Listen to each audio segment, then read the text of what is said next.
Give it a minute. Waiting for people to join. There we go. Is that little ping sound of people joining? I was getting notified. Oh.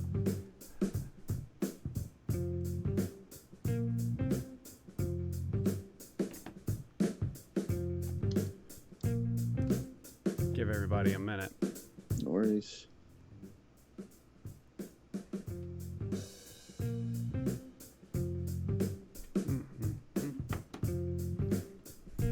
Yes, I've been doing my reserve duty online. Catastrophe. All right. Here we go, guys. Welcome to another Shift Drink Live. I tell you what, it's always an adventure and always trying to make that we have all the technology working. What's going on, Michelle Jones? What's going on, Wavy Text? I am Chef JoJo with Extreme Culinary Outfitters, what I call ECO. We are the brand that binds the culinary industry together. On your back, on your shift, or when you're off, it does not matter to us. We just want you to represent. Shift Drink and Leave It On a Line are the series that we put together where we talk to people inside the industry, or we just voice our opinion of what's going on. And I tell you what, I'm kind of excited about today because I finally have done it, right? I've been working on this forever, and it's taken a complete shutdown for me to get the technology all together. We're going live on YouTube currently right now, so I can see your comments. If you guys have any questions or anything to say, please say it. I'm also being joined by Executive Chef Scott Rosales from the Cellar restaurant in Fullerton. Now, about Correct. 3 or 4 weeks ago, let me see if I can add him into the screen. There he is, Scott. About 3 or 4 weeks ago, you and I jumped on Instagram Live and we chatted for 25 minutes or so, and Something you like were at work, working your butt off, trying to get stuff happening. Correct. Yeah. Yeah. It was different beast for a fine dining restaurant to go into to-go option that we don't really do. So, yeah, it was quite a journey from what we were doing to something totally different. Now, how has it been? It's been better. Definitely took off. We got the kinks. A lot of the kinks are out. We kind of got a good work schedule going. We only do it 3 days a week compared to the 4. Our prep schedule's a lot different. We have a core group that goes in. The hours are pretty consistent. Days off are pretty consistent. So, yeah, pretty easy. So, when you guys first got the idea to open, was everybody 100% on board? No, there was a lot of hesitation because we didn't have any of the what's the word I'm looking for? Any of the precautions up, or we didn't know what precautions to put up with the whole COVID-19 or how we were going to run it logistically. And, the big plan wasn't up yet. So we were everything was off the cuff of off of our sleeves, and we were just kind of, oh shit. A lot of oh shit factors were there. But now everything's really running like a weld machine. We're not running out of product as much. Our ordering, the vendors are a lot easier to work with. The vendors was another whole nother world I had to deal with because, we go from having a consistent schedule with ordering to you can't order on this day, this day, this day. Your cutoff times are this day, this day, this day. This time. Will calls are different, and now that you know it all, it's just everything's easier. Yeah, it took a little while to adjust, and I think that's for everybody. I have cousin 1TT on, and he says legit issues like all of us, right?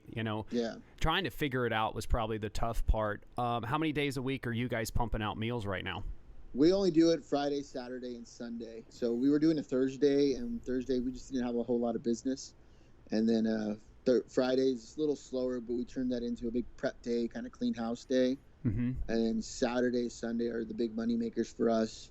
And then Monday, Tuesday, Wednesday, no one works. Thursday is for me to come in and just make bread. And then Friday's just that's the big cycle. Now, when we talked last, you had an armful of beers, and you're getting drinks for the crew, Yeah. and you said you've had to basically start making all sorts of stuff that you didn't plan on. So you're making the bread. Yeah. You're everything as much from scratch to save as much cost. Now, is this just to pay your staff still, or did you start taking a paycheck? Because when we talked last time, you weren't taking any money. You were just trying to pay your crew. I was taking his money, but I was still getting paid, but not. There was days where I was getting paid. I wasn't getting paid though, so I would be working 4 days, but only getting paid 2 days. So Okay. So I only, like today or this week, for example, I worked 20 hours, but I'm only getting paid for, I think, 14 hours. Okay. So I called in other people. I shaved off those 6 hours from my schedule so that those guys could take I divided those hours so that other people could get those hours. That's really, that's awesome. Yeah. For those of you who don't know, ECO is based in Orange County, and Fullerton is just north of Anaheim, where I work, the Honda Center. Yeah.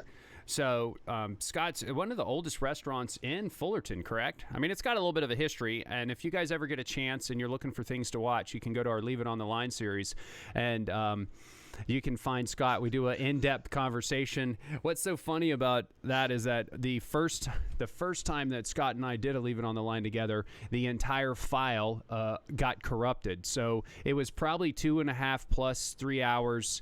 We crushed so many beers. We had an amazing conversation, and then at the last minute, I go back to edit it with Jaden, and it was all corrupted. So lo and behold, we had to have his poor wife bring him back out to the house so we could have another shift drink. And she was like, do I really have to do this? So these are my people. When I say Scott and Steph are just awesome for putting up with all my insanity. Now I've got him on a Skype call. He could be playing Call of Duty or, working, but he wants to do this with us. So it's a big thank you. We were on the phone for like 25 minutes trying to get all this technical stuff to work. So I'm so happy that it finally did. Thanks for you guys joining. I'm loving some of the comments that are coming in. Now, besides you guys trying to figure out, because you're a high-end fine dining restaurant, Elizabeth Taylor got engaged in your restaurant. It's down in the basement of a very old hotel. When you had to make the transition, was it, just from a logistical standpoint, were you concerned that your people that support your restaurant were going to be there for you? We didn't know what we would get. The first day we decided, hey, we're going to do this. Well, first off, when ABC decided, hey, you could sell cocktails, it was a game changer across the board for everyone in the industry. I do have a question about that. It was holy crap. Okay, how do we execute it? And then there was some stipulations where if you are going to sell the cocktails, it has to sell with food. So every cocktail order has to be sold with food. Beer and wine, still in liquor license, you could still sell by themselves, but cocktails and spirits still need to sell with food. Wait, okay, back up. So for us in Cali, you can sell beer by itself, but anything with cocktail, beer and wine by itself, cocktail with food. Correct. And you guys have a kick-ass cocktail menu there. Yeah. I love some of the drinks there. Yeah, to the best of my knowledge, don't quote me on it. That's what I was explained. But our GM probably know more. Our owner knows more. But that's how it was explained to me. So when people ask me, that's how I say it. So that, to cover my ass, you got to order food. Well, that's this. You kind of should, right? Yeah, just to play it safe. So we came up with a thing where you make bread rolls. We sell $1 a bread roll. You want a cocktail? Here, take a bread roll. It's $1. Very nice. Very nice. You're selling food with it. Loop the whole room together. Yeah. So have the cocktails been popular? Because on my Instagram feed, I've got a lot of restaurants that I follow, and they're really pushing it. And when we went down the street and a restaurant exclusive taqueria with Chris Zorn, we bought a bunch of tacos, right? And of course, we picked up a couple of things of margaritas. They were good. And I was doing it to support, plus I like his food. My thing is how many people are buying the cocktails to go? A lot? Yeah, we sell. Well, we're known for our cocktails in Orange County, and our old fashions are selling, our bee's knees, our staple cocktails that we have because we're trying to streamline it. And we do have people that come in, and a lot of our regulars that know our business and that support us. They'll come in and be like, "Oh, hey, can you make me so and so cocktail?" And the bar staff that we have, they're really good at making what they do.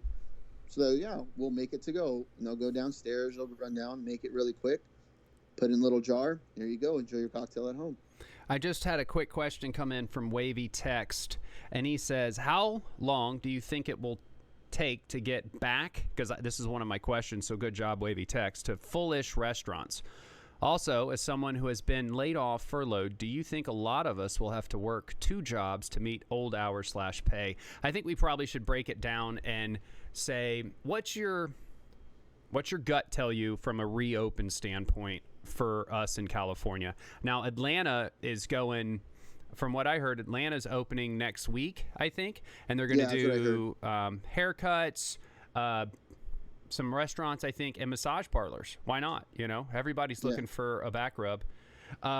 But what's your opinion on when do you think we'll reopen out here in Orange County or California? Well, I don't know. California is California in itself. It's a weird state with all this stuff. So for us to compare to other places, it's we do things kind of ass backwards sometimes. Sometimes, yeah. Yeah, but if you read in our industry and all the big players in it, Thomas Keller, and Jean Georges, and they're on this board that they did with the restaurateurs, the big companies too. Yeah, coming up with the game plan. Okay. Of how this is all going to play out, and how we're who knows. I've read some articles about they're going to have to limit how many people, the 6 feet apart in a restaurant, but your covers will only be maybe going from a 50 cover restaurant, just for story's sake, to 14. Here's my take on it. I don't know. I think it's going to open in segments where the cases start to slow down and it's not spreading. And it's definitely, when we first open, it's going to be half capacity, right? Yeah. Last week's Shift Drink, we talked a little bit or a good deal about the board. And I was a little, I don't know, I was a little set back on the board, right? Because, he puts together this board and I'm like, okay, fantastic. There's somebody looking out for us, right? Mm-hmm. And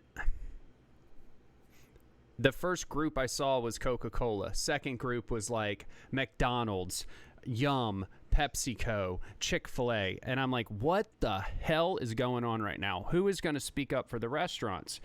Like who's going to do it? Then I saw Thomas Keller. Then I saw Jean Georges. And then I saw Wolfgang. But Wolfgang's most of his stuff's owned by Compass, which is the fifth. I used to work for him.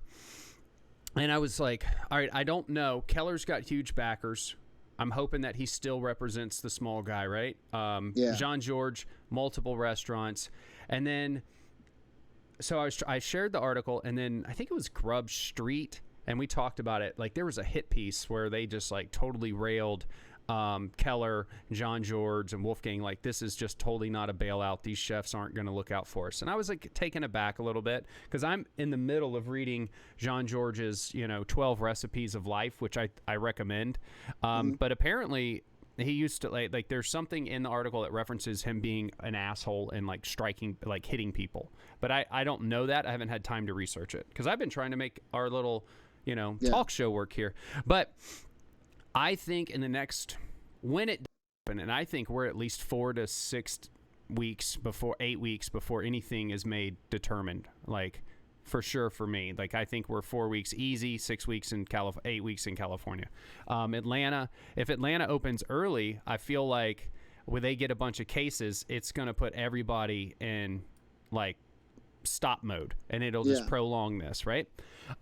When we do come back, I feel like the people that were in each chef's circle, like the people that they worked the hardest in the chef's mind or the chef liked, either or, are going to get the hours. Probably that's who's getting the hours now, right? The ones that kind of just filled in maybe aren't getting the hours. So for the line cook, I think it's going to be, I'm looking for 1 or 2 jobs to get that payback, right? Yeah. I was talking with and I'll ask your opinion about this. I have a friend that's got a company and they sell meals. They do private chef stuff. They do meal prep, and they've been doing well, but they've been running sales. They've been trying to help people. One of the thoughts in a discussion with them was like, people might not want to pay what it's going to cost because everything is being kind of bulk dealed, right? Like your to-go product is just, you're selling a $60 product for $52 just so you can move it. Do you think it's going to affect the prices when we reopen? Yeah, I mean, we're going to go from selling, we're not going to be able to afford to sell, the Wagyus at the restaurant right away. I don't even think in the first year I'm going to be able to get that kind of food on the menu, because I personally don't think people are going to have that money right off the bat, because granted, that's a great point, Scott. Yeah, I don't know how many, some people are making more with all the unemployment they're getting though, because I don't know if the rest of the world got the whole $600 extra on top of unemployment. I read somewhere it was just California, but that might just be me. Might have got the wrong information. Yeah, right. But from what I know, California, they got, if you max out unemployment, which is $450, then you got that other $600 till July. So that's $1,000 a week of unemployment. So some people are making bank on unemployment, and that's the stimulus check. Right. So they might have enough. They might be doing better than what they had before, right? Yeah, but I don't know how many of them are hitting your high-end restaurant, though. Yeah, exactly. Money's going to run out, and I don't think people are going to be able to afford the Wagyus, the elk tenderloins, the caviar, stuff like that. So we're going to have to do a streamlined menu and get people through the door, lower our food costs, lower our price points, and all that jazz, just to be able to kind of get back into the first year of service, to get back where we were last year, where we were on the up and up and up. Now, I've got 2 comments that just came in. One from super fan Michelle Jones. She's always watching her stuff, making great comments. And she said she's making like about $940 a week. And then cousin 1TT, he drops in. He says, if you can get the unemployment, he's been calling several hundred times a day but can't talk to anyone. Now, my sister-in-law is facing the same situation in Florida. I've got friends all over the country, and the unemployment line, you try to log in at 3 o'clock in the morning to get that paperwork rolling. They're overrun with trying to handle the onslaught of it. And I think it's a good segue from like our personal struggle, right? I think out here, I've got enough groceries in the refrigerator. I think I'm a little concerned about proteins, because some of the protein plants, like, if you get involved in the media heavily, they can really drive you crazy, right? The Smithfield plant shut down, and people are saying that we're going to lose food to biblical proportion and stuff like that, because the meat plants are a place where you can't not be next to each other, or they're struggling with it. I'm like, okay, well, do you buy and you stockpile? I mean, it's like the toilet paper. We finally have toilet paper in the stores. I went to Ralph's yesterday, which is, the of Kroger, and they finally had toilet paper, and I was like, oh, okay, so maybe things are starting to slow down on the toilet paper front. But as soon as people get word about protein, oh my God, I want to fill up my freezer with short ribs and, chickens and that kind of stuff, because I don't want to not have it for the family. And then if we get into that kind of situation, the restaurants are going to be in the same boat, trying to get that product into their establishment. Yeah. That, I don't know where we're going to find the middle ground, as far as, we're line cooks. We don't make a lot of money. We're paycheck to paycheck. We're going to have to come back looking for several jobs. Hopefully the restaurants are feeding you and take a little bit of that stress off. But, that's kind of the everyday man plight. And over the last couple of weeks, I've been tracking and posting on our Facebook page. If you guys are enjoying the content we're putting out right now, and you can hit like on that video, hit subscribe. You can always share this with your friends. You can look on our Facebook page where we share a lot of articles. We also try to share them on Instagram, but Facebook is where we really try to put out a lot of content. Ruth Chris, Potbellies, and Shake Shack all had received loans a couple of weeks ago, and Shake Shack was the first one to give it back, and I kind of went off on a tirade about that 2 or 3 weeks ago. Now it looks like Ruth Chris has given back, returns their $20 million. What's your opinion on that, Scott? That's all just PR. It just got a bad name. If no one said anything on the news media, if no Instagram, no Facebook existed to that, they would have taken that money and gone with it. Yeah. It was all just a PR thing. I'm showing everybody on Eater. It talks about them giving it back. You know, I was losing my mind, and Danny Meyer wrote a very good article that I shared, and he reported, and he explained why they gave it back, right?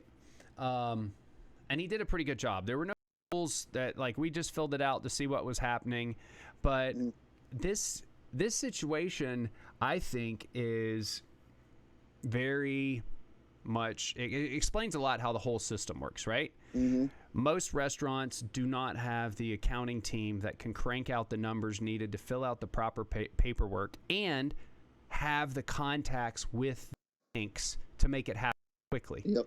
Right? So Ruth Chris is dropping millions of dollars into banks all over the country. They probably have somebody on speed dial that's going to make it happen. Right? Mm-hmm. And now it's you and me. We own a taco shop on Main Street, and the first thing they ask us is, what's your cost of goods and how much did you do in revenue last year? And if we don't have a great accountant that can spit those numbers out for us, or if we don't know our numbers that well, or we doing cash business and we're not reporting it, it puts you and me in a very tight spot. It puts them like 2 months ahead of what we've been doing, what you're doing, and then they get the money, and you're just sitting there, still adding up last year's numbers, trying to fill out that application. Yeah, and for me, when I saw them get it, and it said any restaurant that has 500 or less employees, I was like, this is absolutely. What restaurant has 500 or less employees? Like, look, I got 800 or to 1,000 people for the Honda Center, and what restaurant? One restaurant, 500 employees. I'm like, that's something that we missed. I just found an article this morning, and I didn't put it up today for us to discuss, but apparently there's a area in Florida that has gotten a lot of money, a couple of $1 million, and it's for extremely rich people. And they got like a couple of million because they have restaurants inside their area. It's an SBA. But yet the mom and pops that are selling pizza can't get it. The change.org that I shared, independent restaurants saying that we need to work together, too small to fail. And then here we go. Potbellies, which they shared the CEO's salary on the article, and he makes $1.6 million or something a year, and he got $10 million from this, and they finally give it back. It kind of makes you want to march in the streets a little bit when that kind of stuff happens, and then they give it back and say, oh well, we weren't really going to take it. Your opinion is they were going to take it if no one knew. Yeah, because why would you sign up for something if you were never going to take it? We just signed up for it just to see if we could get it. Oh shit, we got it. I take it back. We're just messing around. Yeah, right. It's like no, you were going to take it. If no one made us think about it, you were just going to be like, oh shit, we got away with it. Let's go. Yeah, we got away with it. If that didn't go public, no, but I don't think they would have said anything. I really don't. No. And I agree with you, Wavy Tex, dropping. Small should mean 75 or less people. Yeah, it's a small business, right? I know that. What's been interesting for me, and I'll speak I'm speaking from the ECO side, not the executive chef, director of operations side. I'm speaking mostly from the ECO side. I sell product that I want everybody to wear in our industry because I love it. I want us to have something that binds us together in a positive way, right? But right now, I get a little anxious about people buying product from me. You know, I moved a couple of shirts today, and I'm like, man, I really hope these people are okay. Isn't that's how I feel? I feel a little offset when I'm not advertising as much, as I'm not posting a lot of hats. I'm not doing really anything with the clothing side of it because I'm terrified for our industry a little bit. And there's a lot of people hustling. They're turning around their business and they start selling masks and all that kind of stuff. And I think that's great. I saw you guys picked up some masks. We're working on some masks, but what we're faced with right now as an industry is absolutely unprecedented. And I don't know if we have the right spokesperson yet for what the industry needs to come back. I haven't seen it. Yeah, I mean, everybody in the big business, in the White House, and they all have deep pockets right now, and there's no one up there that's struggling. Yeah, money makes money, right? Mm-hmm. Like big money makes money. It's like you don't. Once you finally make it, everybody gives you something for free. And look at this. I got a comment from Chef Tiny, and he brings up a great point. And he says, I would like to know what happens to the money that got turned back. Have you heard about, where is that going to go? Who's that going to go to? Yeah. I know they're passing more, from what I read, they're trying to pass more bills to make more money available. But yeah, that's what, $20 million or $40 million from all those restaurants. I thought it was like 400, another 400 million or 400 billion, right? Yeah. Or something like that. But I tell you what, the last couple of weeks I've struggled with keeping up with all of the changes in the news. I'm seeing it and I'm like, okay, let's see what happens with it. I mean, that's a great question. What happens to it? Does it go back in the void? Who knows? Who's going to get it now? Does that mean the applications that were filled out a week ago are actually going to reopened, or do you have to reapply? I mean, that's so much. I know if you didn't make it through the first wave, you have to keep reapplying. That's true. Just keep reapplying. Yeah. And you know what? I feel really beneficial for working for the owners that I do and the people that I do. I mean, ECO for us it's not paying the electric bill, right? It's something that the family and I believe in and we like doing for the industry. And, I guess realistically, it's like a labor of love to burn it down to the truth. But there's people out there that have a business that's how they put bread on the table, pun intended. And they don't know how to recoup from it. Yeah. And they've got a group of people that's depending on them. And now, as the leader, how is morale for your team? Well, how are you guys feeling when you guys all get together? What's it like? Well, actually, I have a lot of younger guys on the team. A lot of them still live at home. A couple of them, live with a boyfriend or significant other. So, they're okay. They just get high and drink a lot. The young line. Yeah, so they're pretty. They get to play more video games, and as long as they can make enough money to put gas in the car, they're good. Exactly. Some of them have their bells, and when they make the little money that they can from what they do at the Cellar, they're cool. They're surviving now, and they're happy.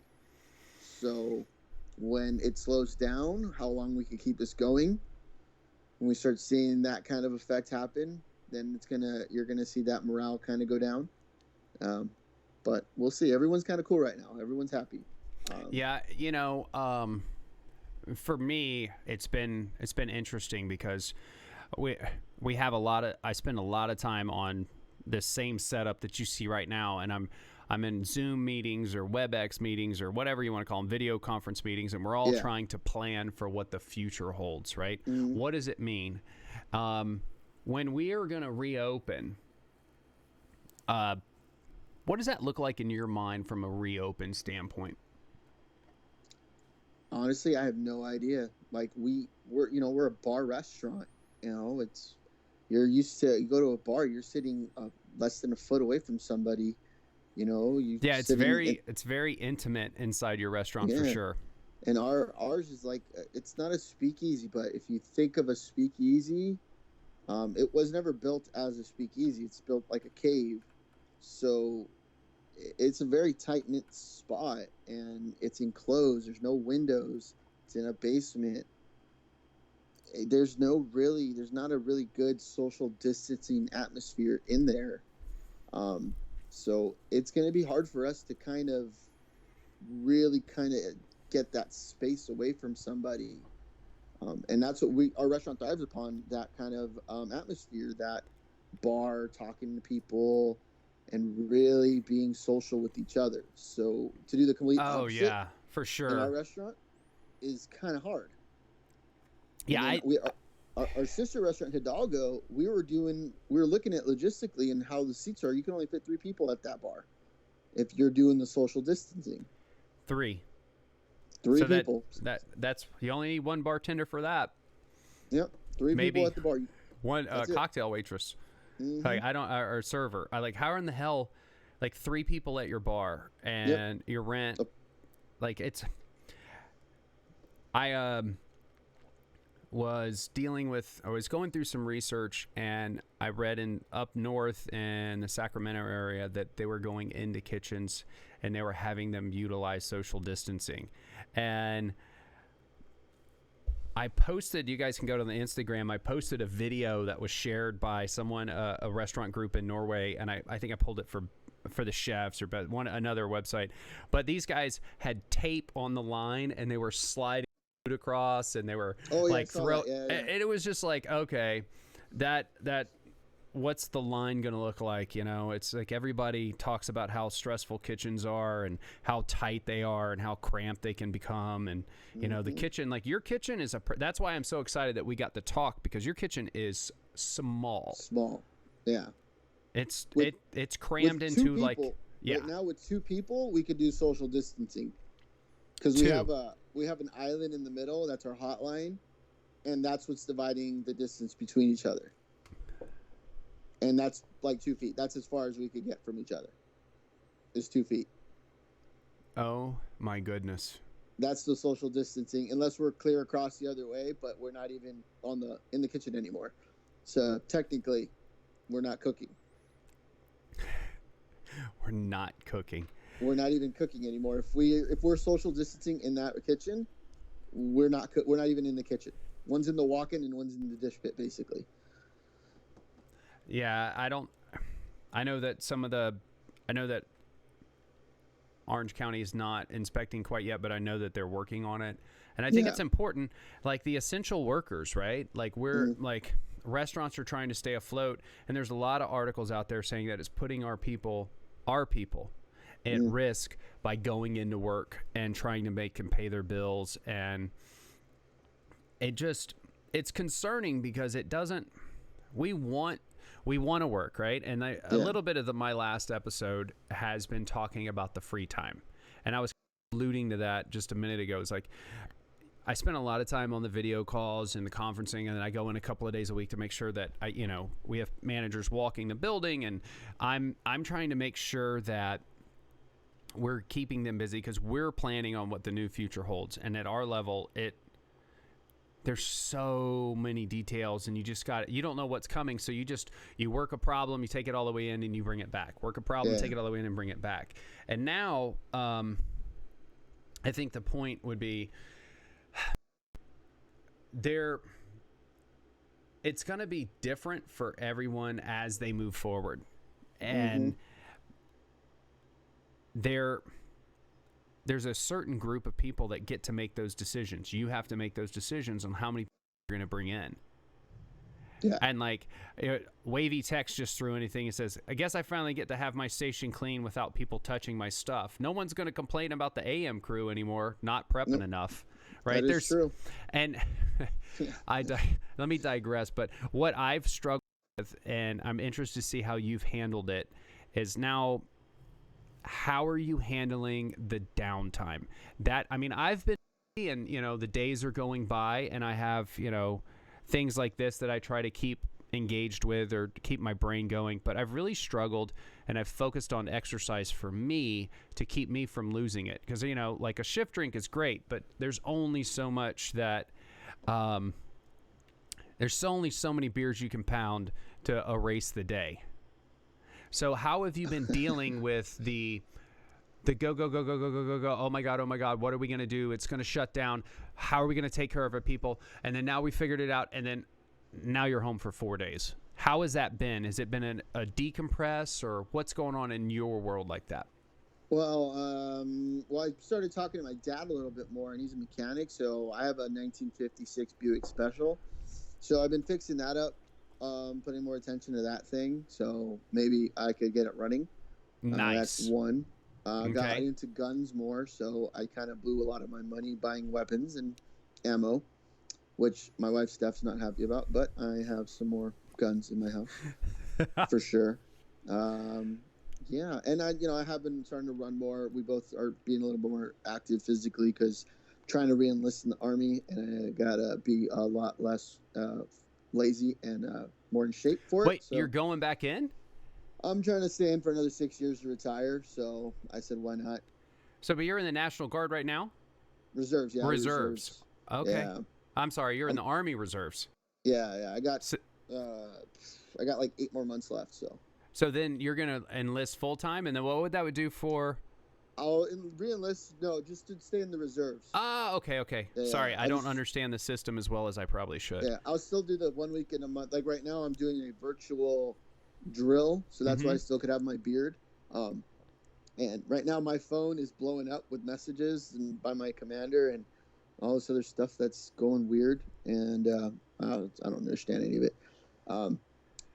So yeah, probably I gotta get in shape to stay in. So time to start running, doing them push-ups like that. I mean, for me, I've really focused on, like, I have this stupid ambition to run a marathon and then an ultra, and it's ridiculous, but I hate running. I mean, I hate it.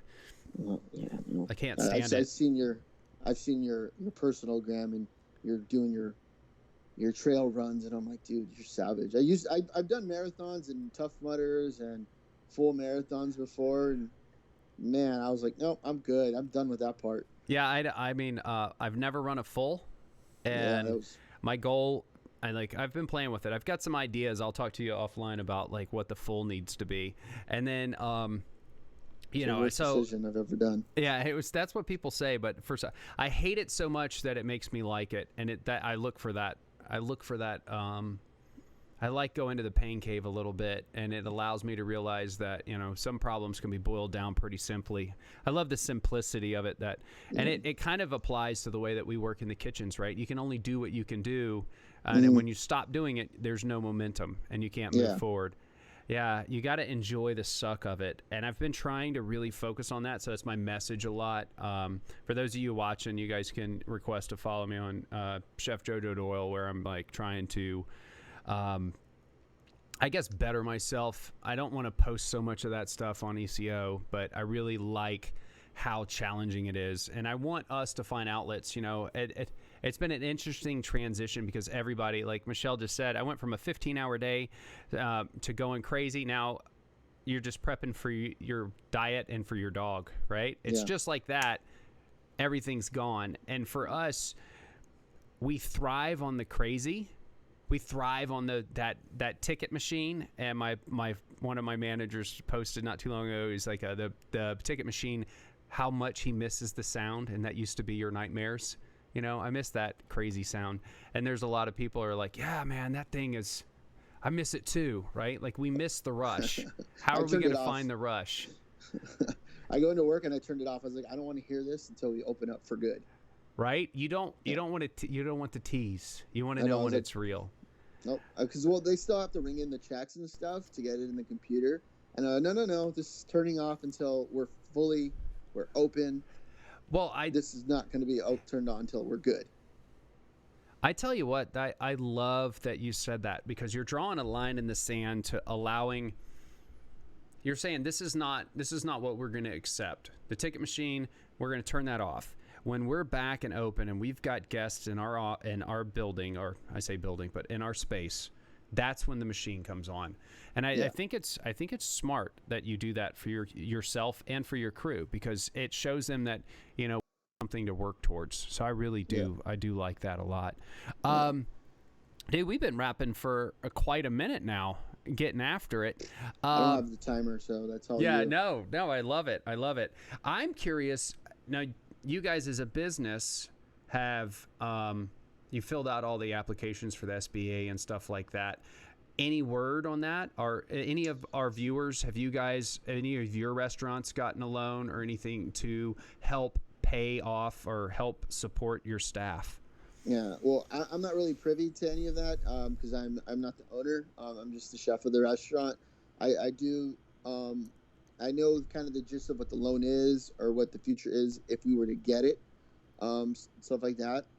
So I don't know. I know we are in the second round of applying for it. Okay. That's about all I do know. So the first round we didn't get it, but I know the second round we're going for it. So that's about all I was told, for sure. That's I want to know if I wonder if anybody that, and I'm going to throw this up on Facebook later so we can maybe get a broader audience, but I'm wondering how many of the people that we know have been able to secure and get the loan. Now I do know, without putting people or saying anybody, someone did get a loan, got the PPP loan, but was hesitant to. What they did is they're going to wait till the unemployment is out for their staff, because some of them are making more on unemployment because, as we said before, they're getting $1,000 a week, and it's kind of keep that money until. Oh, that's July. Smart. That's smart. Then, I mean, that's taking care of your people, right? And and it's taking care of the business as best as possible. I know some people that have been able to secure some money, and then it's helped them out. Once July comes around, then they have to, because with the PPP loan, 75% of that has to be payroll, and then the other 25% is toward rent or whatever. And then after so much time, it's all forgiven. Yeah, that would be great. It's like considered a grant if you can bring in a certain amount of people, right? Yeah, but then what are you going to do with 75%? You bring in all your staff, but you're not open for business. What the hell is everyone going to do? Yeah, I think they need to. When they wrote it, I think they didn't give it enough of a deadline. Like if you're open in June, but you can only feed half the people. I mean, but it's 1% too. But it's still a loan, right? It's still a loan. I think somehow, some way, it's going to get a little dicey for some people, and if they don't. It's become politics, it's become semantics, and it's become a battle. And I think the little guy's going to get left. I think they're going to get left out. You can be open and pay them to stay home. We got a couple of comments here, and this is a great comment, and I'm going to ask you this. Joe E. says, what kind of future do you see for the hospitality industry? I teach high school culinary arts, and I worry that opportunities we all had available will never be back to what it was. Oof, man, that's a loaded question. Yeah. The industry's, from when, I'm only 32 to put it out there. So when, I got in the industry 15 years ago, it was on the up and up and up. So there's culinary schools here, culinary schools there. There's like 50 going around, so everyone was jumping at the chance to go to them, and now half of those are all closed. So the job market for this industry, it's always there. People are going to always want to eat. Yeah, I would agree with that. So it's going to be there, but we have to give it time. It's not going to, within the next 2 years, it's not going to be as great as it was last year, 6 months ago. But in 2 years, it's going to be solid. We're going to get back up there, but it's not going to be as quickly as we'd like it. Here, I would say, I probably would go against it slightly by the fact that people are starting to lose their mind, right? Yeah. Now, here's the deal. There's two things. One is how long are we going to stay in this lockdown type situation or quarantine, whatever you want to call it? If it's another 6-8 weeks where it's a 3-month situation, maybe everything changes over to a takeout situation or like a pickup where the entire industry changes. But if it's another 4, 5, 6 weeks and the country starts to reopen, it might come back extremely quickly and harder because everybody's been cooped up, right? And then, I don't like to quote it, but there's people saying, this is our version of like the war where we had to make sacrifices, but our asses are sitting at home watching Netflix and like playing Call of Duty and Doom Eternal. That's mine. But I think that before this happened, there was opportunity for people to climb the ladder pretty quickly if you put up with a lot of the bullshit. If you put up with like how hard it was and then you utilize the system to climb the ladder, then you could climb the ladder. But if you showed up and you're like, oh, I want to be an executive chef, and within a year and a half, it was going to be really hard for you to make that living. And you have to change jobs. You have to crisscross. And I think that's why we had such a good response to Shift Drink, because we addressed a lot. That's the episodes like where I talk about what I think the industry needs. But like if you were able to switch restaurants, move over here, get some more responsibility each time, not sit on the saute station for 2 to 5 years at one restaurant, you have to change it up a little bit.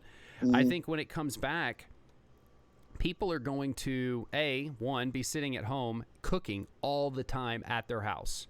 So it's probably going to get a little bit more cutthroat to an extent where people are like, I don't ever want to go back to my 9-to-5 job.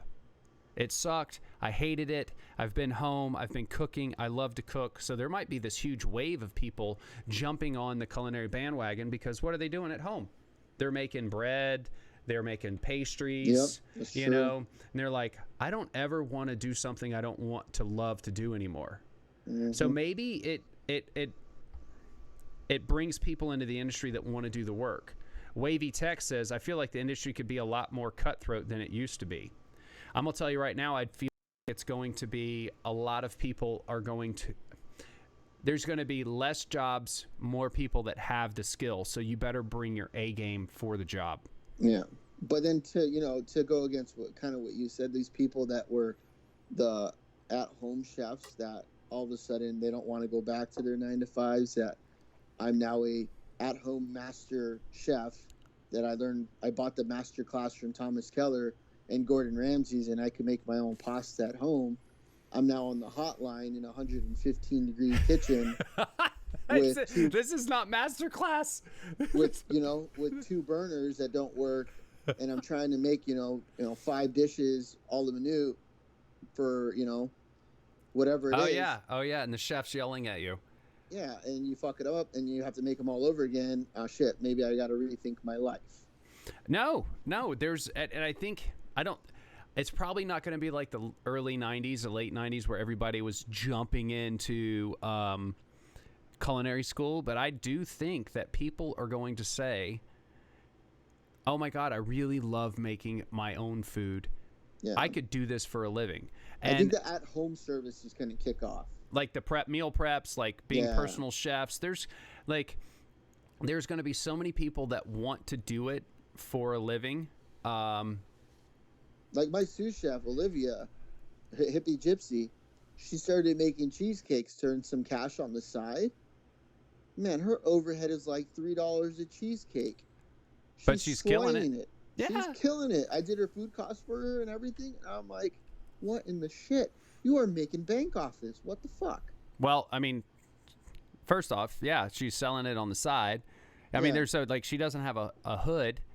Like, it's not being done underneath a commercial hood in California. What's that, $75 a square foot just to get that? True. Yeah, like it's like you just need $800 a year just to have a business in California. Like that's just to pay the entrance fee. Yeah, I mean, well, my wife wanted to buy a cake off her, and I'm like, yeah, but I'm gonna tell him to buy it for $10. I'm paying cost. Yeah, I'm paying cost. I'm not gonna give her that extra her profit because nope. No. Now my buddy Julio Sanchez, he just made a comment, and this is so true to what you were talking about a second ago. Making the pasta versus making the numbers, reality check. 100%, right? Like, you don't have all day to make it. But I'm going to tell you, I think that there's going to be a lot of changes over the next few months, not just for the people in the industry. There's going to be a lot of people that are going to find their way out, and they're going to use this as to say, you know what, this is not what I want to do anymore. There's going to be people that are going to double down and take those positions. There's going to be people that stayed home, and they're like, you know what? If I'm making food for myself and I really focused on it, I could probably start a meal prep company, or I'm going to go work at the restaurant.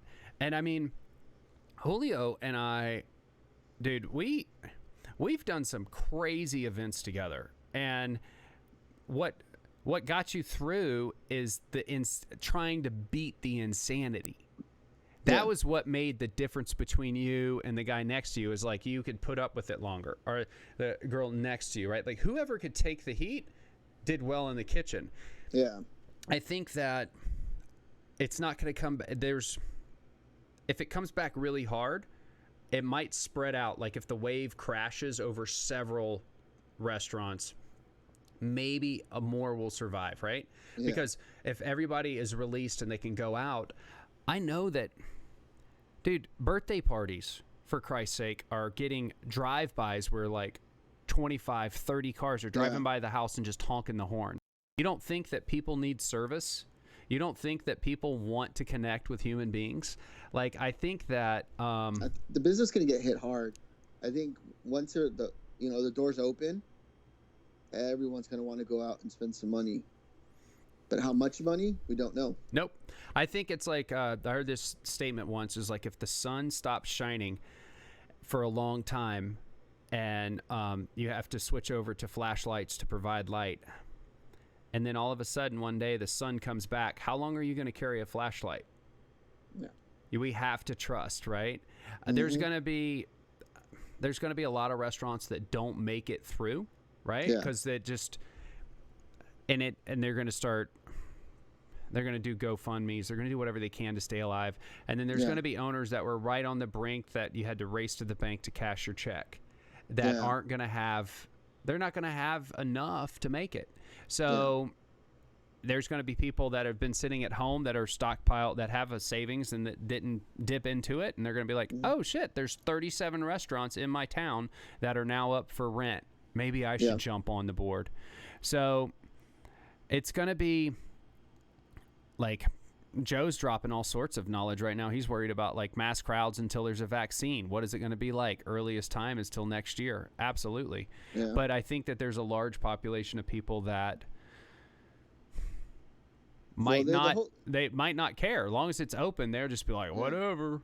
Well, there's the whole COVID-19 is a whole different argument, or different not even argument, but that's a whole different discussion with, the temperature, right? With California sun coming out now, and all this the vaccine coming out, man, dude. The temperature going up. I just want people to be safe, right? I just want people to take care of people, and the rest we'll try to figure out. And then if you're into the whole conspiracy theories about everyone getting sick last year, and how because California is a high Chinese tourists, it's the number one area for Chinese tourists to come in, how we all got a smaller dose of, or Stanford did a study on it and says that we in California we might have actually had COVID last year and not known. Yeah, so there's that's another whole rabbit hole we could all dive into for this whole. That's another 2 hours of YouTube. Oh yeah, I mean, the Stanford, they dropped something and said, I don't know, man, dude, like we could make this podcast last like 17 hours if we jump down rabbit holes of things. I think that for me, I don't know exactly what's going to happen. I know that I'm going to try to make the best environment I can for anybody that's going to come inside our building, our facility, try to serve. And my number one priority for the last, I don't know, since I started was guest safety, right? Taking care of the guests, making sure they're safe. And that's going to be at all new, it's going to be at the top of the it's going to be everything, right? Everybody's going to be self-aware. I think the one thing that I've laughed about internally, and Gina and I have had several conversations on, is the glove usage, right? Like, I'm okay with the mask, right? And I've used gloves. I mean, I'm not a big fan of gloves. I like to touch the food and wash my hands like a gazillion times because I don't want to be separated from it. But we've got people using gloves running around. I mean, hell, I was using gloves going into the stores and stuff. But I've been using latex gloves for 20 years, 50, you know, like I know when to take them off, when to wash my hands, and how to properly use them. We've got numbskulls going into the grocery store, using them, then throwing them in the parking lot. So it's like they don't sanitize things. They're just a barrier. I mean, it's, you know, if you run your life like you used to run your kitchen, then I think you might be okay. Yeah, that is true. But, you know, people don't really, you know, defrost chicken the right way in their home kitchen or store stuff properly in their home kitchen, you know. So no they don't.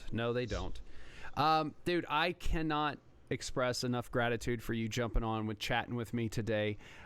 We've answered a lot of great questions. I can't wait. We'll check back in with you. It's 4 weeks ago. You were 3 or 4 weeks ago bringing beers to the cooks, trying to make it happen. Now you guys have got the system. You understand logistics. Is there any advice during this time that you want to share with anybody before we call it quits? Hey, you know, I think the last time I said everyone's in it together, but, you know, from a leader standpoint, it's not about you as a leader, it's about your crew. You always got to take care of the crew because you put them before your own self sometimes, even though it sucks. Sometimes you need the money, but in the end, they're going to take care of you if you take care of them. So that's what I've always lived from the military standpoint, and cooking is the crew takes care of you if you take care of them. Absolutely. And Scott, shout out your Instagram handle if anybody wants to follow you, see what you're doing. The restaurant's at the Cellar or Hidalgo Cocina, and then my Instagram's at Scotto1113. And I'm going to put that up when I finish up streaming this video. I'll add some comments to it so you guys can follow Scott. He has been a dear friend since we've come out here, and he has put up with all of my shenanigans trying to help me make this happen. So I can't say thank you enough, Scott. I appreciate you. Anytime. All right, brother. You take care. We got to go for beers when this is all said and done. Cheers. Cheers.